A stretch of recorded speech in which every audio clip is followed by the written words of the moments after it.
Hello beautiful viewers, আবার তোমাদের সাথে নিয়ে চলে এসেছি আজকে একটা ভিডিও।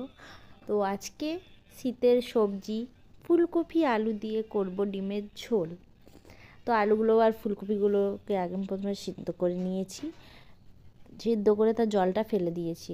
তারপর ডিমগুলো সিদ্ধ হয়ে গেছে, এবার এগুলোকে এক এক করে ভাজবো। ভাজা হয়ে গেছে, ভাজার পরে এখানে আমি মশলা দিয়ে দিয়েছি। আদা রসুনের পেস্ট, জিরা গুঁড়া, লঙ্কা গুঁড়া, টমেটো, পেঁয়াজ সব রকম পরিমাণ মতো, আর একটু ম্যাজিক মশলা দিলে খুব ভালো লাগে। আর আদা রসুনের গন্ধটা অনেকটা ছেড়ে যায়, মানে অতটা লাগে না মুখে। তো আমি একটু জল দিয়ে মশলাটাকে কষাচ্ছি ভালো করে। মশলা কষানো হয়ে গেলে তখন আমি আলুগুলো দিয়ে দেবো। আর ফুলকপিটা শেষে দিলে মানে ফুলকপিগুলো বেশি ঘাঁটা হয় না, ওই জন্য ঝোলটা ভালো লাগে। আর তোমরা এরকমভাবে ঝোলটা করে দেখতে পারো, ঝোলটা খুবই সুন্দর হয়। আর ম্যাজিক মশলাটা একটা অন্যরকম স্বাদ এনে দেয় ঝোলটার মধ্যে। দেখো আমি ফুলকপিগুলো এখানে দিয়ে দিয়েছি। আমার আলু প্রায় সেদ্ধ হয়ে এসছে, ফুলকপিগুলো একটু সেদ্ধ হয়ে গেলে আমি ঝোলটা নামিয়ে দেবো। ভালো লাগলে সাবস্ক্রাইব করো প্লিজ।